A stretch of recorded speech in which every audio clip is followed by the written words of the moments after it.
Alors, je vous partage une vision que je viens d'avoir de l'enlèvement.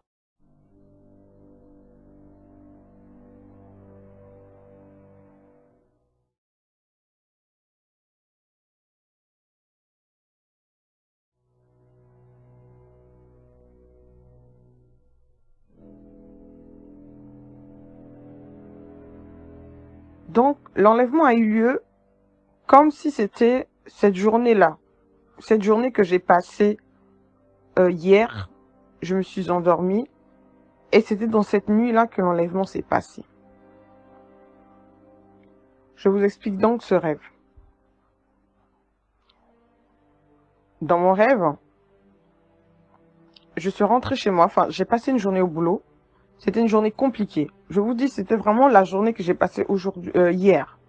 Une journée compliquée avec un collègue qui m'a limite insulté et tout. Et j'ai pas voulu lui répondre. J'ai pas pu lui répondre à cause de Jésus. Et j'ai pris sur moi. Mais dans mon cœur, je n'étais pas en paix. J'avais toutes des insultes qui passaient dans ma tête. Vraiment des mauvaises pensées envers ce collègue-là qui passait. Mais je n'ai pas pu les extérioriser. Mais à l'intérieur de moi, j'avais ces pensées-là en moi. Et on sait très bien que l'Éternel, il sonde les cœurs. Donc, je savais même tout au long de ma journée que ces pensées ne glorifiaient pas l'Éternel Dieu. Mais intérieurement, j'avais mal. Je me disais, Seigneur, comment on peut me ridiculiser comme ça? Comment on peut m'humilier comme ça? Et tout. Mais la parole de Dieu dit, ne rendez pas injure pour injure. Ne rendez pas insulte pour insulte. Au contraire, bénissez ceux qui vous oppressent. Bénissez ceux qui vous font du mal. Cette parole a monté en moi toute la journée. Ça, c'est en réel que je vous raconte. Et quand je suis rentrée chez moi, en principe, je prie toujours avant de dormir. Mais cette fois, j'ai pas prié. Je regardais Le Meilleur Pâtissier et je me suis endormie pendant Le Meilleur Pâtissier. Je me suis endormie pendant Le Meilleur Pâtissier et je me suis réveillée aux environs de 23h minuit. Quand je me suis réveillée, j'étais tellement fatiguée, directement, je suis venue dormir. Ça, c'est dans le réel encore.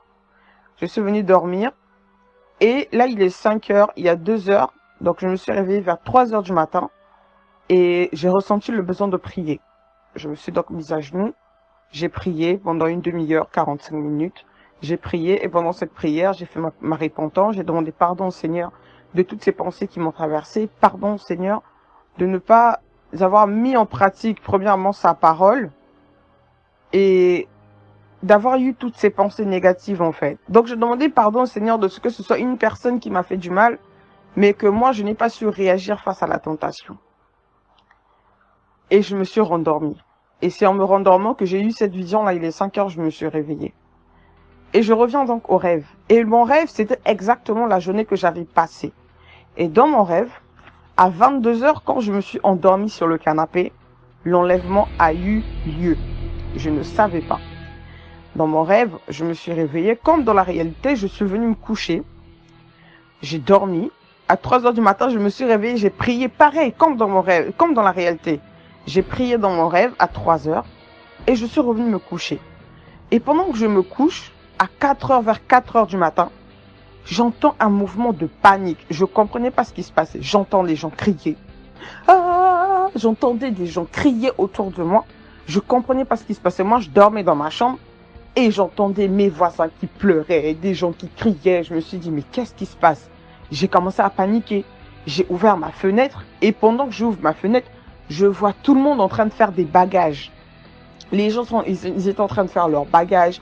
On est en train de faire leurs bagages. Ils viennent nous chercher. Ils viennent nous chercher. Ils viennent nous chercher. Ils viennent nous chercher. Moi, je comprenais pas qui vient nous chercher. Je me suis dit, attendez, il y a une guerre. Qu'est-ce qui se passe? Et tout et tout. Jusqu'alors, je ne savais pas encore ce qui se passait. Je ne comprenais absolument rien. J'ai vu un mouvement de panique. Je ne peux pas vous expliquer ce. Sur le coup, j'ai eu très peur. J'ai commencé à paniquer parce que je vis seule. Et je vois tout le monde en train de fermer les valises, et tout. Une maman qui pleurait avec ses enfants. Elle criait, allons à l'église, allons nous réfugier à l'église, allons nous réfugier à l'église, allons nous réfugier à l'église. Et dans ce moment de panique, j'ai croisé une de mes sœurs de l'église, elle s'appelle Azna. J'ai croisé Azna, et je lui dis, Azna, qu'est-ce qui se passe? Elle me dit, l'enlèvement a eu lieu. Il était 5 heures du matin. Moi, je dis, c'est pas possible. En fait, je disais, c'est pas possible que je sois restée. Parce que je savais que à 3 heures du matin, j'avais fait ma prière, tu vois. Je me suis dit, j'ai fait ma prière, je sais que j'ai demandé pardon au Seigneur. Et je sais que si je crois que j'ai demandé pardon, que le Seigneur m'a pardonné, ça veut dire que quand je me suis recouchée à 4 heures, enfin à 3 heures, je sais que mon cœur, il est en paix en fait avec le Seigneur. Et là, elle me dit, ah ben, l'enlèvement a eu lieu depuis 22 heures, tu n'es pas au courant. Aïe, là j'ai commencé à pleurer. J'ai eu mal. Je me suis dit à moi-même, oh Seigneur, si seulement j'avais fait cette prière en rentrant, si seulement j'avais fait cette prière avant de me coucher. En fait, ce rêve m'a enseigné sur vraiment la prière de repentance et le timing. Parce qu'on se dit toujours qu'on aura le temps. On se dit toujours qu'on va avoir le temps. Or, le temps qu'on se dit que, oui, je fais ma prière dans 1 heure. Sachez que dans les 1 heure qui vont passer, il peut se passer des choses et l'enlèvement peut avoir lieu et c'est ce qui s'est passé pour moi. J'ai prié à 3 heures du matin, mais je ne savais pas que pendant que je me suis endormie sur le canapé en regardant le meilleur pâtissier à 22 heures, l'enlèvement a eu lieu. Bien aimé, c'était la première fois maintenant que je mets la télé. J'allume la télé, je mets BFM. Quand je mets BFM, vous voyez tous les films qu'on voit souvent sur l'enlèvement. Là, ce n'était plus le film. C'était maintenant la réalité. J'ai vu la carte mondiale, une journaliste avec la carte mondiale. Et j'ai vu sur cette carte mondiale, il y avait des points. En fait, des points qui disaient que ça s'est passé dans tout le monde. Ça s'est passé en même instant dans tout le monde entier. J'étais en train de vivre ça en live. Je ne peux pas vous expliquer ce que je ressentais à ce moment précis. Parce que tous les jours de ma vie, ma prière, quand j'adresse mes prières au Seigneur, je dis toujours, Père, souviens-toi de moi au dernier jour. Franchement, la Bible, dans Apocalypse, nous enseigne tellement ce qui va se passer après l'enlèvement, les tribulations qui vont se passer, le règne de l'Antéchrist. Et moi, quand j'ai lu Apocalypse, je savais très bien que je ne pouvais pas résister. Moi, en mon âme et conscience, je sais que c'est-à-dire c'est difficile. Quand la Bible nous dit que c'est difficile, j'ai essayé de voir mes conditions. J'ai essayé de voir comment on vit en France. Je me suis dit, c'est impossible. C'est quasi impossible de vivre en France et de ne pas prendre cette marque de la bête parce que tout est électronique. On paye nos factures, on paye un loyer, on va au travail, on fait tout. Et comment tu vas faire pour vivre caché pendant 7 ans, voire 3 ans et demi, parce que je n'arrive plus. Et dans mon rêve, j'étais en train de me poser la question, maintenant que l'enlèvement a eu lieu, est-ce que le règne de l'Antéchrist commence pendant 42 mois, comme le dit la Bible? Est-ce que c'est 3 ans et demi? Est-ce que c'est 7 ans qu'on va attendre jusqu'à ce que le Jésus revienne avec l'église? Je ne sais pas, j'étais un peu perdue. Et je vous dis, bien aimé, j'étais en train de vivre ça comme ça en live. C'est-à-dire là, je suis réveillée, c'est autre chose. Mais dans mon rêve, je n'étais pas dans un rêve. Donc, dans mon rêve, pour moi, c'était la réalité. J'étais là comme ça avec ma télécommande sur BFM et j'étais en train de regarder comment la journaliste est en train de dire oui, ça s'est passé dans tous les coins du monde. Oui, ça s'est passé simultanément. Une centaine de personnes, des milliers de personnes ont disparu et tout. Et je réalisais que j'étais restée. Je vous dis, je réalisais que j'étais restée. Ça veut dire que l'aboutissement de toute ma vie chrétienne là, ça, c'était multiplié par 0.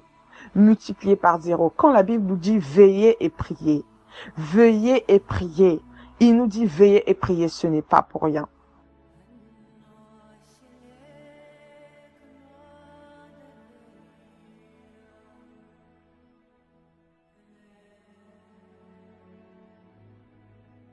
On peut partir à l'église pendant 20 ans. Il va te manquer 1 minute d'inattention. Et c'est ce jour-là que le Seigneur va revenir. Parce que moi, je vous assure que ce rêve-là, s'il y a un truc qui m'a enseigné vraiment, même quand j'étais dans le rêve, j'arrêtais pas de me dire, ça n'a été qu'une question de quelques heures. J'aurais prié quand j'étais rentré chez moi, je leur ai demandé pardon. Je serais parti. Mais le Seigneur avait vu déjà dans mon cœur que j'avais eu des mauvaises pensées envers mon collègue, alors que c'est lui qui m'a fait du mal. Vous vous rendez compte? Mais moi, j'ai gardé cette colère-là en moi et je n'avais pas pris le soin de demander pardon au Seigneur pour cela. Et je suis restée. J'ai fait une prière à 3 heures du matin, mais il était trop tard. Or, même moi, quand je priais à 3 heures du matin dans mon rêve, je ne savais pas qu'il était trop tard, qu'à 22 heures, le Seigneur avait déjà enlevé son église, que le tabernacle du Saint-Esprit était déjà parti. Je n'avais que mes yeux pour pleurer. Je n'avais que ma télécommande pour constater. Et je vous jure, je vous jure, je vous jure, les bruits qu'il y avait dehors, les cris qu'il y avait dehors, c'était infernal, infernal. Les films d'horreur, ce sont les films. Mais là, j'étais dans la réalité. Je me suis dit, tout ça, on voit ça qu'à la télé. Il y a des films qui nous parlent de l'enlèvement. Et ce jour est arrivé. On est en train de le vivre. Je dis, ça y est, c'est le jour, ça commence. Le jour tant attendu, le jour redoutable. Et je suis restée. Et on a commencé à paniquer. Ma sœur Azna m'a dit, on va à l'église parce qu'ils vont venir nous chercher, ils vont venir nous chercher, ils vont venir nous chercher. Vous savez, à l'instant, je ne me suis pas occupée des vêtements. Je ne me suis pas occupée de quoi me dire oui en partant, en quittant la maison parce que ça servait à rien de rester.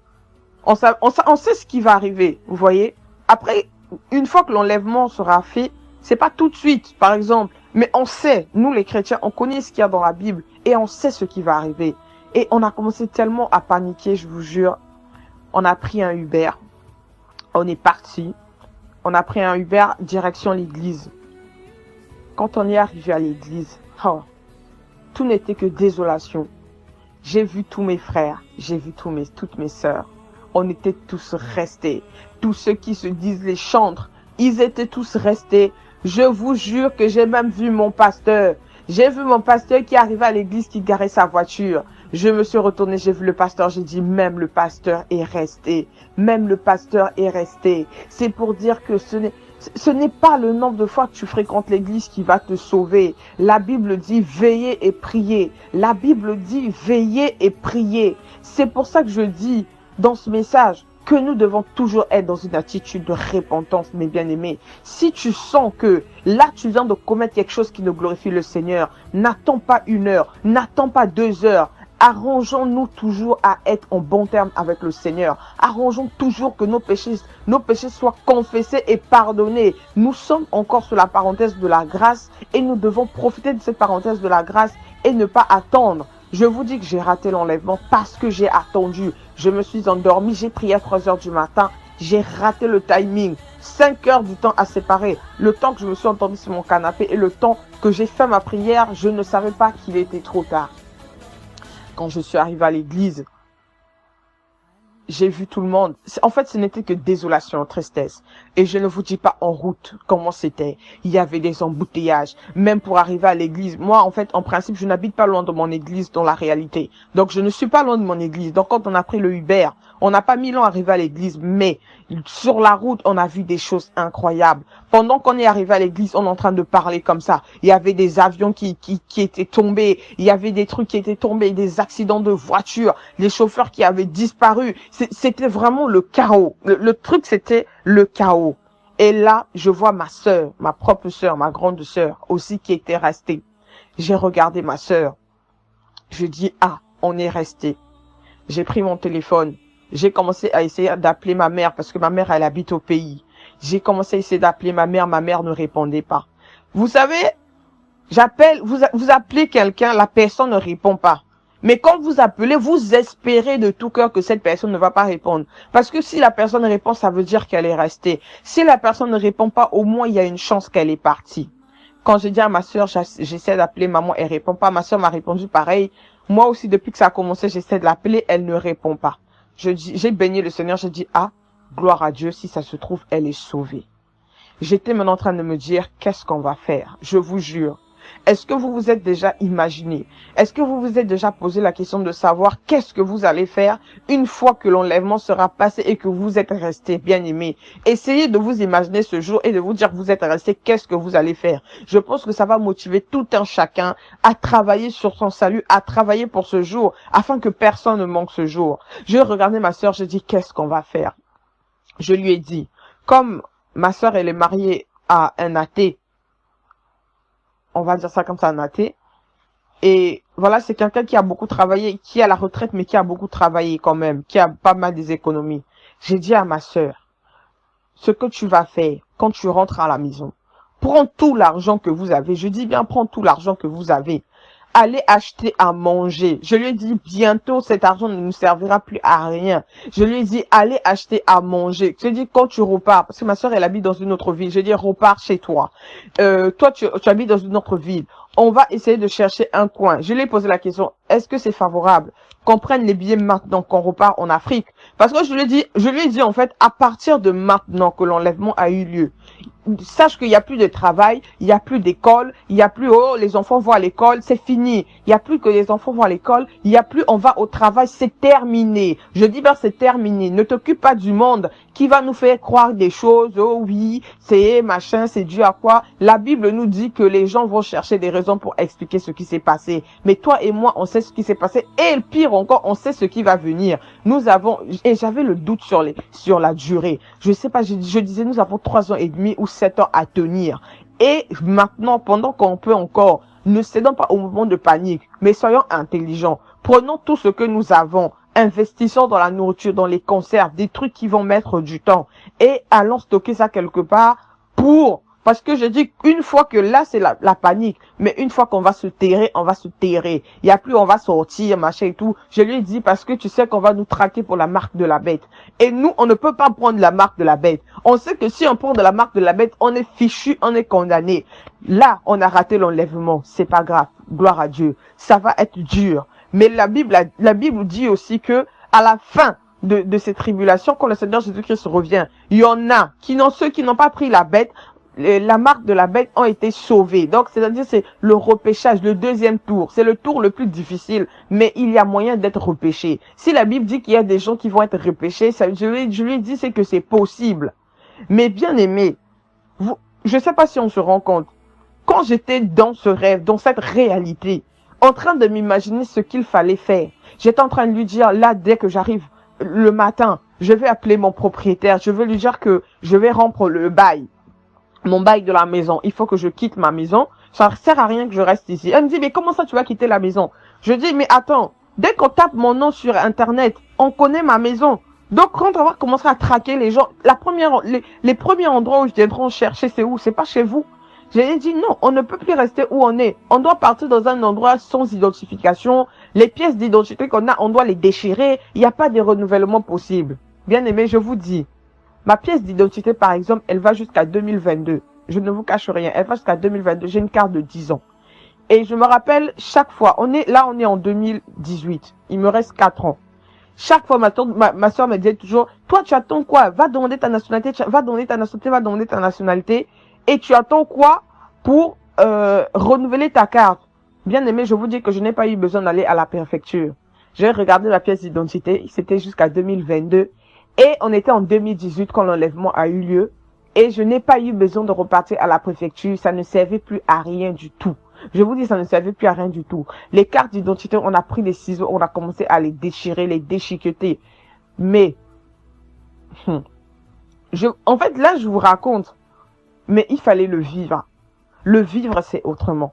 Le vivre, c'est autrement. J'ai commencé à appeler mes tantes, appeler tout ce que je connaissais, savoir qui est parti, savoir qui est resté. C'était vraiment le chaos. Je vous dis, dans mon église, j'ai vu quasi tout le monde. Quasi tout le monde. Ceux qui se disent serviteurs de Dieu, je les ai vus. Ils étaient là, on était tous restés. J'ai vu le pasteur, il était là et on était tous restés. Le timing. Le timing. Veillez et priez. Veillez et priez. Et vous savez, dans ce chaos, j'ai rencontré une petite copine à moi. Je l'ai vue qui passait, en fait. Moi, pendant que j'ai fini de discuter avec ma soeur, je l'ai raccompagnée à la gare à pied. Parce que vraiment, c'était impossible de prendre une voiture, des taxis. On a marché, je l'ai raccompagnée à la gare. Et au retour, quand je revenais, j'ai croisé une amie, une copine, on va dire, qui passait dans une voiture. Elle m'a crié, ah, il était 7h ou 6h. Il était très tôt, en fait. Elle m'a crié, ah, tu es matinale, hein, déjà le matin, comme ça, tu es réveillée. En fait, j'avais l'impression qu'on ne vivait pas dans la même réalité. Parce qu'en fait, c'était le matin, très tôt. Elle était maquillée, voilà, tu vois ce que je veux dire. Quand tu te réveilles le matin, on t'attend que les gens ont disparu, l'enlèvement s'est passé. Tu as le temps de te maquiller pour aller je ne sais où. Je comprenais pas, en fait. Et du coup, je courais, je repartais vers l'église.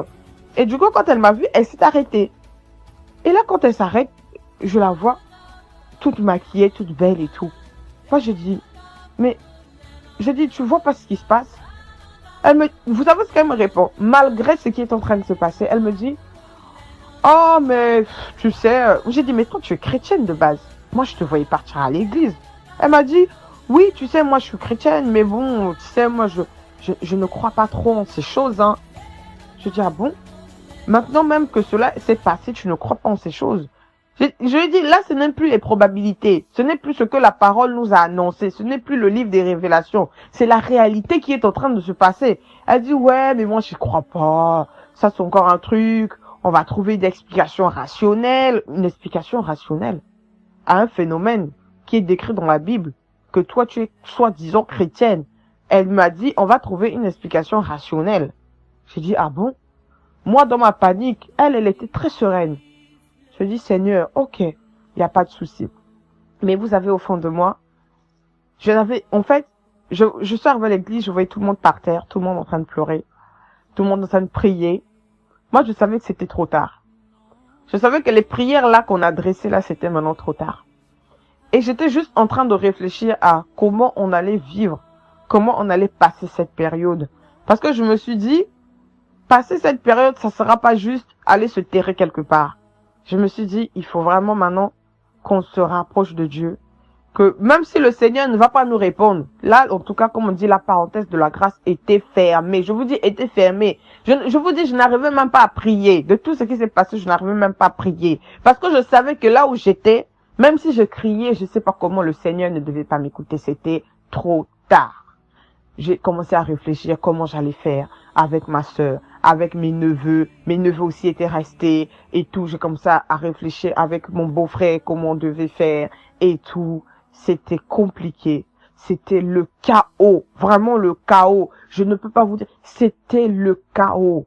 Le chaos. Vraiment depuis quand il était 5 heures et que j'ai commencé à entendre les gens crier dans les rues. Crier. Je vous dis, j'entendais des mamans qui criaient. Ah, mes enfants, on est restés. Ah, mes enfants, on est restés. Fermez vos valises, on va partir. Fermez vos valises, ils viennent nous chercher. Fermez vos valises et tout. C'était la panique. C'était comme si on était en guerre, je vous jure, bien aimés.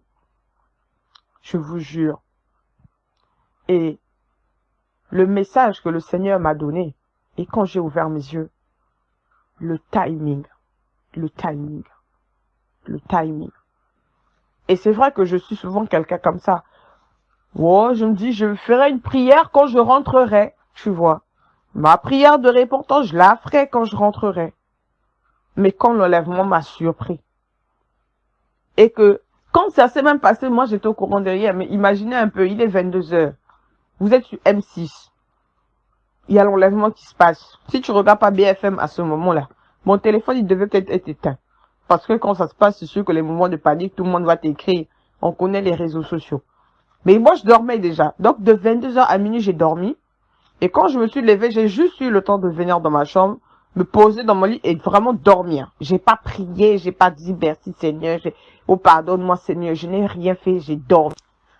J'ai dormi et je me suis réveillée à 3 heures du matin, j'ai fait une prière, mais le timing, j'avais raté le timing. J'avais raté le timing. Et je bénis vraiment le Seigneur de ce message qu'il m'a donné. Il m'a fait ouvrir les yeux sur un truc vraiment très pertinent, très important. Un truc que je faisais d'habitude et que je viens de réaliser que non. Un enfant de Dieu ne peut pas faire une journée avec un péché. Surtout si tu sais que c'est un péché et que ça ne glorifie pas le nom de ton Dieu. Bien-aimé, je vous exhorte à toujours faire des prières de repentance. Même en chemin. Prier, demander pardon au Seigneur. Même au boulot. J'aurais fait ma prière soit en chemin ou au boulot ou machin. Je ne serais pas resté. Mais on a toujours tendance à se dire, je vais le faire quand je vais arriver. Je vais le faire. Mais le temps de Dieu n'est pas notre temps. Et la Bible dit, il viendra comme un voleur. Il viendra comme un voleur et seuls ceux qui sont prêts. C'est pour ça qu'il nous demande de veiller prier en tout temps. Et que d'être prêt en tout temps. Et là, dans ce rêve, j'ai vraiment expérimenté le terme veiller. Veiller. Quand il nous dit veiller, soyez toujours prêts. Soyez toujours prêts. Quand il dit la parabole du dérobeur, que quelqu'un sait, est-ce que si vous savez à l'heure à laquelle le voleur devait venir voler dans votre maison, est-ce que vous devez vous endormir? C'est ça. Et nous, on est toujours dans une attitude de sommeil, on dort. Il y a aussi la parabole du serviteur, qui le met pas. On laisse le serviteur à la maison en train de nettoyer. Et le serviteur, s'il nettoie pas, il s'endort, que le maître vient le trouver. Est-ce qu'il sait quand est-ce que son maître viendra? Nous non plus, nous ne savons pas quand est-ce que le Seigneur viendra. Et il m'a vraiment enseigné le timing. Je vous dis le timing. Donc ça veut dire que ça aurait été vraiment aujourd'hui, qu'il y aurait eu l'enlèvement à 22 heures. Et moi, j'aurais fait ma prière à 3 heures. Parce que je peux vous assurer qu'une fois que tu fais ta prière, tu te couches avec une certaine légèreté. Quand j'ai fini, j'ai demandé au Seigneur de me révéler les choses, de me révéler des choses cachées, de me révéler ses mystères. Je me suis endormie et j'ai eu cette vision claire. J'ai dormi, j'ai vu cette vision claire et dès que la vision s'est finie, je me suis réveillée. J'ai dit merci Seigneur Jésus-Christ pour ce message. Et d'abord j'ai réalisé. Je me suis dit bon, ça aurait pu être aujourd'hui. J'aurais raté. Et pourtant, j'ai prié. Mais j'ai prié à quelle heure? 3 heures du matin. Il était déjà trop tard. Le Seigneur m'a enseigné quelque chose. C'est pourquoi que j'ai fait cet audio. Là, je l'envoie à une amie. Mais j'aimerais vraiment que nous le partageons à tous nos contacts. Nous le partageons à tous nos contacts. Ça peut nous aider. Ça peut nous édifier. Moi, je dis toujours que le Seigneur, quand il donne une révélation, ce n'est pas pour moi seul. Et je pense même que ce n'est pas pour moi. Quand le Seigneur nous donne un message, c'est toujours pour l'édification du plus grand nombre. Et je vous dis, on était tous restés, je répète, dans mon église, je suis partie à mon église, les chantres, les serviteurs, les diacres et même le pasteur, tout le monde était resté. Je vous dis, tout le monde était resté. Moi-même, j'étais resté, ma soeur était restée, mes neveux étaient restés, ma mère, j'ai pas pu la voir au téléphone. Je suppose qu'elle était partie, gloire à Dieu. Si elle n'était pas partie ou il aurait aussi pu lui arriver quelque chose. Tellement il y a eu des accidents. Par exemple, je vous dis, je sais pas s'il y a un crash d'avion, que l'avion là tombe où tu es en train de dormir, tu pars. Donc, il y aurait pu avoir beaucoup des hypothèses. Toujours est-il que j'ai pas pu la voir. Il y a beaucoup de gens que je n'avais pas pu avoir. Je sais pas s'ils étaient partis. Je sais pas s'ils étaient restés. Je sais pas s'ils étaient morts. Je sais pas s'ils étaient, enfin, quelque chose les était arrivé, je sais pas. Mais, en tout cas, que ce message, je vais pas le garder pour moi. Je veux le transférer limite à tout mon répertoire. Que ce soit des personnes qui m'aiment, que ce soit des personnes qui ne m'aiment pas, c'est pas grave. Ne regardez pas à la personne qui vous envoie le message, mais prenez-le comme un avertissement que le Seigneur nous donne à tous. Moi, je peux pas le garder pour moi, parce que si je le garde pour moi, le Seigneur m'en tiendra rigueur. Donc je le prends, je le partage à tout le monde. Et après, comme ça, vous avez l'information. C'était vraiment horrible. Je vous dis, c'était vraiment horrible. On parle de l'enlèvement. Mais vivre l'enlèvement, c'est une chose. Quand je vous jure que j'ai encore cette image-là de BFM TV. J'avais ma télécommande. De cette carte, je voyais la carte. Ils avaient d'abord mis la carte de France avec tous les points. Elle disait, ça s'est passé dans tout le monde. J'ai vu le monde. Donc, c'était comme une carte mondiale. Et il y avait tous les points. Il y avait tous les points. C'était en bleu, en rouge, en bleu, en rouge, en bleu, en rouge. Et la dame, elle disait, la journaliste disait, ça s'est passé dans tout le monde, simultanément, des milliers de personnes ont été enlevées.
on ne sait pas ce qui se passe, des trucs comme ça. Et je regardais, je disais, mais ça, moi, je sais ce qui se passe. Je regardais, je disais, hey, Seigneur, hey, Seigneur, hey, Seigneur, l'aboutissement de toute une vie chrétienne. Voilà, nous sommes restés. C'est ça, c'est ça. Parce que on a souvent tendance à perdre de vue l'objectif de la vie chrétienne. L'objectif de la vie chrétienne, ce n'est pas le service de l'église, ce n'est pas aller pointer à l'église tout le temps. C'est veiller et prier dans une attitude de sanctification, dans une attitude de sainteté, sanctification sans laquelle personne ne verra le Seigneur. C'est la Bible qui le dit. Et j'étais là, j'étais en train de dire, Seigneur, Seigneur, Seigneur, Seigneur, Seigneur, Seigneur. Je voyais ça en live comme ça. Je vous dis, j'étais en train de vivre. Pendant que j'étais devant la télé, il y avait des cris dehors. Il y avait des cris dehors. Comme la Bible dit, des cris, vraiment, le chaos. Voilà, c'était ça. C'était le chaos dehors. Le chaos. Je peux pas vous expliquer le chaos. J'entendais des cris. J'avais le cœur qui battait à 1000 à l'heure. Déjà, moi, je fais des crises de spasmophilie. J'avais l'impression que je devais tomber là de crise de spasmo. J'étais là en train de regarder. Et j'étais en train de me dire, qu'est-ce que nous allons faire? Qu'est-ce qu'on va faire? Qu'est-ce qu'on va faire? Connaissant en fait les tribulations qui allaient arriver, connaissant la persécution de l'église qui allait arriver, je me suis dit, qu'est-ce qu'on va devenir? Qu'est-ce qu'on va faire? Et là, j'ai ouvert les yeux. C'était une vision. C'était un rêve.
Je bénis vraiment le Seigneur de ce message.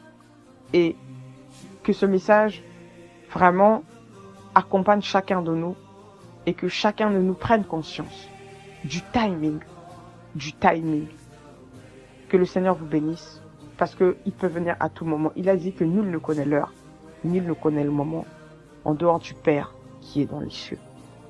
C'est pourquoi veillons et prions. Et après, il y a un truc, comme je vous dis, ma carte d'identité va jusqu'à 2022. Et je vous dis que je n'avais pas eu besoin de repartir à la préfecture. Donc l'enlèvement s'est passé avant 2022. Je ne sais pas si c'est aussi un signe. Je ne sais pas. Vous savez, le Seigneur part tantôt d'une manière, tantôt d'une autre. Ça peut être un signe, ça peut aussi ne pas être un signe. Le temps de Dieu, c'est le temps de Dieu. Mais en tout cas, je vous dis que j'avais ma pièce, elle était encore valable. J'avais pas eu besoin de repartir à la préfecture, que l'enlèvement avait eu lieu. Donc, si je peux partir de ce principe, je vais dire dans les 4 ans, parce qu'on sait que le Seigneur est proche. Mais je ne veux pas donner de date, je ne veux pas donner de période, ça je ne sais pas. Mais je vous explique mon rêve. Je ne sais pas si c'est un signe, je ne sais pas du tout. Mais en tout cas, je vous dis qu'à un moment donné, j'ai dû prendre ma pièce d'identité, regarder la date de validité et me dire, bah tiens, finalement, je n'ai même pas eu besoin de repartir à la préfecture. En tout cas, que le Seigneur nous garde, que le Seigneur nous bénisse et que le Seigneur nous fortifie. Voilà. Et comme je dis, ce message, je veux transférer même à mes collègues de l'église. Tout ce que j'ai vu qui était resté, j'ai pas envie de citer les noms. Mais si je t'envoie ce message, sache seulement que dans ma vision, tu étais resté. Voilà. Sache seulement, je n'ai pas besoin de citer les noms et tout. Mais je vous dis, tous ceux qui servent sur le podium dans mon église, ils étaient restés. Tous ceux qui chantent, ils étaient restés. Quand je suis rentrée dans l'église, j'ai vu tout le monde. J'ai croisé tout le monde. Non, j'ai pas croisé tout le monde. Il faut quand même être... voilà. Mais j'ai croisé en tout cas quelques personnes qui servaient, quelques personnes qui sont au service. Et j'ai croisé mon pasteur aussi qui était là. Et on était tous restés. Après, c'est une vision, c'est un message.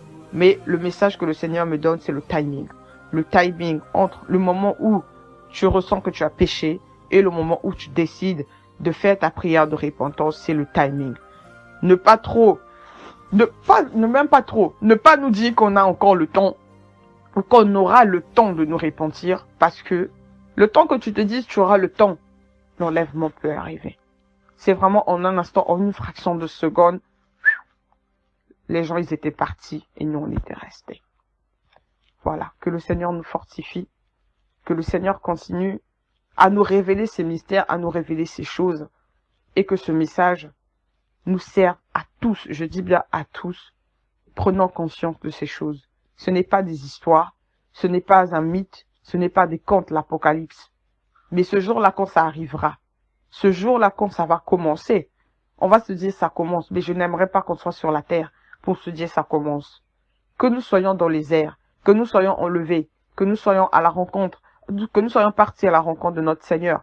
S'il faut qu'on voie tous ces événements depuis les cieux, c'est une chose. Mais prions, prions, veillons, prions, veillons, que nous ne voyons pas ces choses de la terre, que nous ne restons pas. Parce que c'était vraiment chaotique. Chaotique. En fait, c'est comme je l'imaginais. Moi, je me suis toujours imaginé comment ça va se passer et tout. Mais le vivre, c'est autre chose. Quand tu vois la télé, ce que tu as toujours vu dans les films, ce que la Bible est en train la Bible nous annonce, que tu es comme ça devant BFM avec ta télécommande, que tu réalises que tu es resté. Ça, c'est autre chose. Que le Seigneur nous bénisse, chacun de nous, et puissions-nous nous retrouver là-haut. Hein. Le salut est individuel. On peut prier pour chacun de nous, on peut prier pour les autres, mais on sait que le salut est individuel. C'est chacun qui travaille pour son salut, c'est chacun qui travaille pour être sauvé. Donc, je ne peux que vous dire, travaillons, travaillons, travaillons, que le Saint-Esprit nous aide, que le Seigneur nous aide, parce que sans le Seigneur, on n'y arrivera pas. Et, puissions-nous nous retrouver, qu'on se retrouve là-haut ce jour-là. Demeurez bénis en tout cas. Et, une fois de plus, nous bénissons le Seigneur de ce message. Bénissez le Seigneur pour ce message. Prions pour ce message. Prions pour ce message. Rendons grâce au Seigneur pour ce message qui nous a encore une fois avertis, révélé des choses au nom de Jésus-Christ. Et Amen.